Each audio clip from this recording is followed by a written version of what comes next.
All right, let's talk about educational development, but maybe not in the way you're used to thinking about it.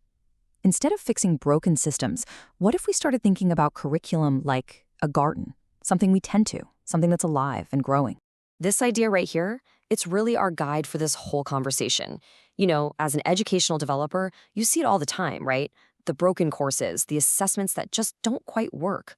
But what if the problem isn't the thing itself, but the connection? Think about it. That one little shift totally changes your job. You're not a mechanic anymore. You're more like a caregiver. Okay, so let's really dig into this. The first and maybe the most important step is this huge shift in how we see things. We've got to stop looking at education like it's some kind of machine. And this really lays it all out, doesn't it? On one side, you have that old school mechanistic view. The curriculum is a machine that needs fixing. The work is all about directing and managing, trying to get to some finished product. But on the other side, that's where we want to be. The curriculum is a garden. And a garden is never done, right? It takes patience, it takes tending, and the whole point is just ongoing health and growth. That is the world of an educational developer. So in this garden model, care isn't just some fluffy, soft skill. No, it's a really deep and sophisticated kind of knowledge. It's like you can know the textbook definition of a plant, or you can know what this plant needs in this soil with this much sun. See the difference? For an ED, that's the real wisdom, knowing how to foster growth in actual people and their ideas and, across the whole system. So you're probably asking, okay, what does preparing the soil actually look like day to day? Well, it's all about laying that groundwork. You're not just jumping in. You're preparing the conditions for things to grow. You're asking really good questions instead of just dishing out answers. You're taking time to notice what's already working, what's thriving. And this last one is huge. You have to respect that this garden belongs to the faculty. You're the steward, not the owner. All right, so once we've prepared the soil, we get to the real heart of the work. This is the ongoing stuff, the mending and strengthening of all the connections inside this whole educational ecosystem. And what relationships are we even talking about? Well, think about it. You're the one bridging that gap between what a professor intends to teach and what a student actually experiences. You're making sure the assessments actually match the learning outcomes. You're the one translating sometimes clunky institutional policy into something that has real meaning in the classroom.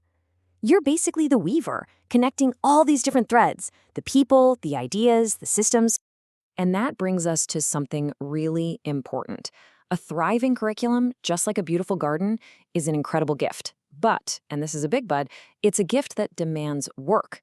You can have the best seeds and the richest soil, great resources, brilliant faculty, but that's not enough by itself.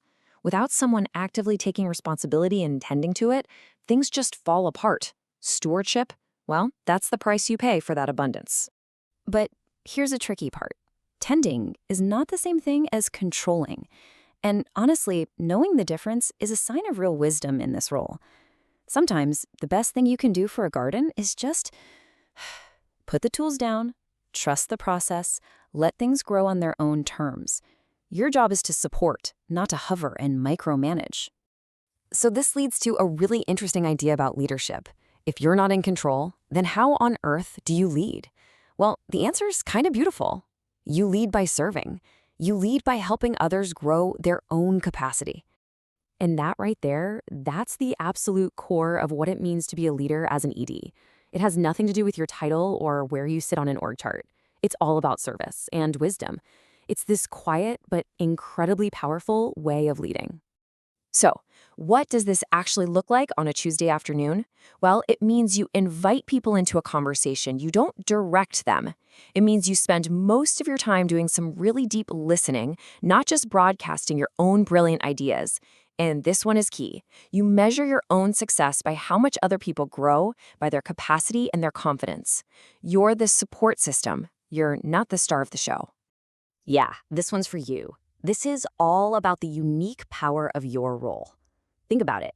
Your work is to influence without having formal authority, to lead without giving a single command. Your real impact is measured by how much you help others succeed. It's such a vital, absolutely essential role. So if you walk away with just one thing today, let it be this. At the end of the day, educational development isn't really about fixing things. It's about tending to things.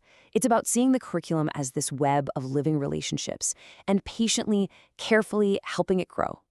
So I'll just leave you with this to think about as you go back to your own work.